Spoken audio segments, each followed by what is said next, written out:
The year was 1857. The American West, a land of vast promise and harsh realities, bore witness to a tragedy that would forever stain its history. At a place called Mountain Meadows, a wagon train of emigrants, seeking passage to California, met a gruesome end.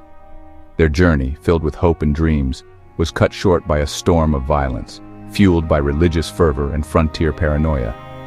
At the heart of this dark chapter stood John D. Lee, a man torn between faith and fanaticism, whose life and death became intertwined with the infamous Mountain Meadows Massacre. This is a story of faith and folly, of frontier justice gone terribly wrong. It is a story that continues to haunt the American conscience, a stark reminder of the dangers of religious extremism and the enduring power of the human capacity for both good and evil. Lee's story is not one of simple villainy. It is a complex tapestry woven with threads of personal ambition, religious zeal, and the brutal realities of life on the American frontier. To understand the man and the massacre, we must delve into his past, tracing the path that led him to that fateful day in September 1857. We must examine the forces that shaped his beliefs, his loyalties, and ultimately his actions. Well, folks, if you all enjoyed this here tale of faith, folly, and frontier justice, go on and give us a thumbs up, like, and subscribe to the channel. Yee-haw! John Doyle Lee was born in Illinois in 1812, a time when the American frontier was rapidly expanding westward. His childhood was marked by both religious fervor and the hardships of frontier life. Lee's family was deeply religious, and he embraced faith at an early age. However, his early life was also marked by instability and loss, which may have contributed to his later embrace of the strict doctrines and communal living offered by the Latter-day Saint movement. Lee's family moved frequently, seeking better opportunities but often facing hardship. He received little formal education and worked various jobs to help support his family. The constant upheaval and struggle for survival instilled in him a sense of resourcefulness and a fierce determination to succeed. However, it also fostered a deep-seated fear of instability and a longing for a place to belong, a community that offered security and purpose. In 1837, at the age of 25, Lee encountered a new faith that would profoundly shape his destiny.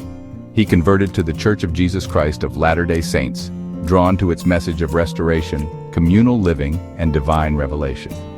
The Latter-day Saints, also known as Mormons, were a persecuted minority at the time, facing suspicion and hostility from their neighbors. Their beliefs, particularly the principle of plural marriage, were seen as radical and threatening by mainstream society. Lee's conversion was absolute. He embraced the teachings of Joseph Smith, the charismatic prophet of the Latter-day Saints, with unwavering conviction. He found in Mormonism a sense of belonging, purpose, and spiritual fulfillment that had eluded him in his earlier life. Lee's devotion to the faith and his natural leadership qualities quickly propelled him through the ranks of the church.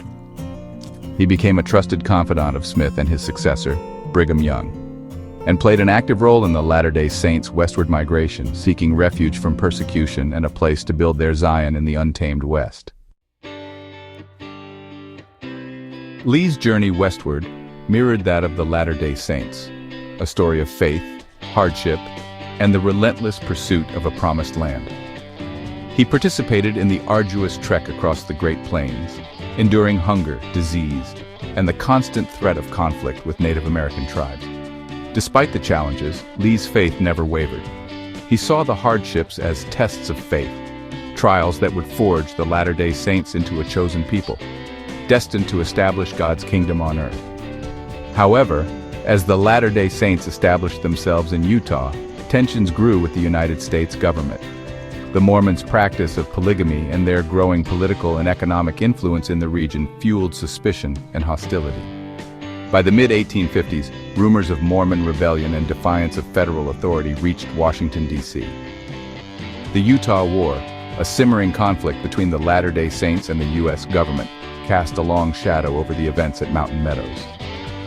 It was against this backdrop of growing tension and paranoia that the Baker Fancher wagon train, an unsuspecting group of immigrants from Arkansas, made their fateful journey west. The Baker Fancher party, consisting of about 120 immigrants, set out from Arkansas in the spring of 1857, bound for California. They were farmers, shopkeepers, and families seeking a new life in the goldfields and fertile valleys of the West. Unaware of the tensions brewing in Utah, they followed the established emigrant trail that passed through Mormon territory. Their journey was arduous but hopeful, filled with the promise of a brighter future.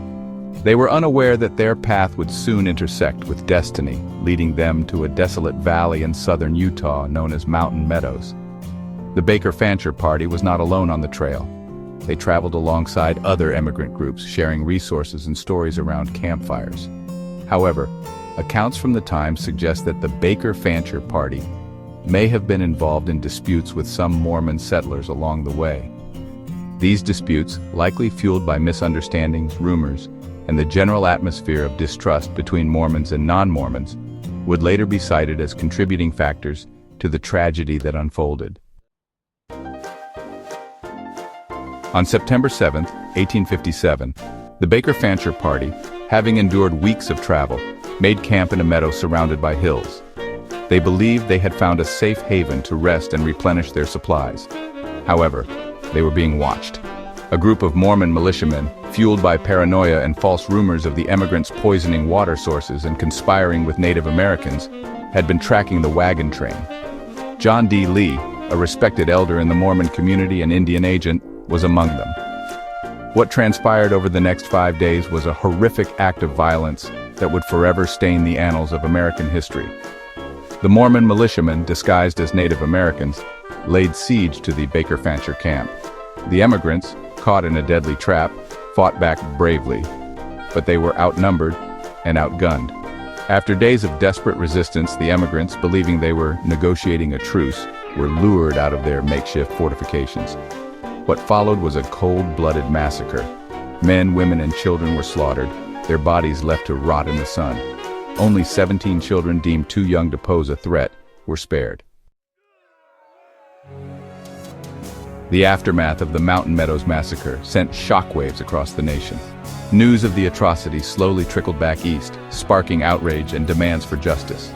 However, the U.S. government, embroiled in the escalating conflict with the Mormons in Utah, was slow to act. The Mormon leadership, fearing reprisals, initially denied any involvement in the massacre, blaming it solely on local Paiute Indians. John D. Lee, once a respected figure in the Mormon community, became a scapegoat, accused of orchestrating the massacre. For years, Lee lived as a fugitive, hiding from both federal authorities and potential Mormon retribution. He was eventually apprehended in 1874 and brought to trial for his role in the massacre. Lee's trial, held in a small Utah town, was a media sensation, attracting reporters and observers from across the country. The prosecution presented evidence of Lee's involvement, including eyewitness accounts and Lee's own conflicting statements. Lee, in his defense, claimed he had acted under orders from higher-ranking Mormon leaders, fearing for his life and the safety of his family if he disobeyed. Despite his claims of acting under duress, the jury found John D. Lee guilty of murder. He was sentenced to death by firing squad, a sentence met with mixed reactions.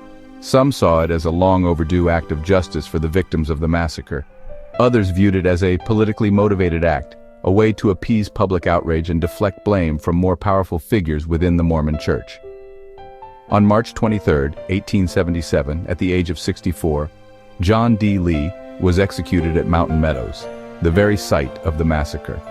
He was allowed to sit on his coffin as he faced the firing squad, a final act of defiance. In his last words, Lee maintained his innocence, proclaiming, "I am a scapegoat, but I am at peace with God." He also expressed remorse for the victims and their families, acknowledging the horror of the massacre. Lee's execution, while bringing a sense of closure to a dark chapter in American history, did little to fully unravel the complex web of events and motivations that led to the Mountain Meadows Massacre. The Mountain Meadows Massacre remains a deeply troubling and controversial event in American history. It stands as a stark reminder of the dangers of religious extremism, the destructive power of fear and prejudice, and the tragic consequences of unchecked violence. The massacre left an indelible scar on the landscape of the American West, both literally and figuratively. For decades, the site of the massacre remained unmarked, a silent testament to the horror that had transpired there. In recent decades, there has been a concerted effort to acknowledge the massacre, honor the victims, and promote reconciliation. A memorial now stands at Mountain Meadows, a solemn reminder of the lives lost and the importance of tolerance and understanding. Descendants of both the victims and the perpetrators have come together to share their stories and work towards healing the wounds of the past. The Mountain Meadows Massacre serves as a cautionary tale, a reminder of the fragility of peace and the importance of vigilance in the face of intolerance and extremism. It is a story that continues to challenge us to confront the darkest chapters of our past and to strive for a future where such atrocities are never repeated. Y'all don't want to miss out. Hit that subscribe button and join the posse. Yeehaw.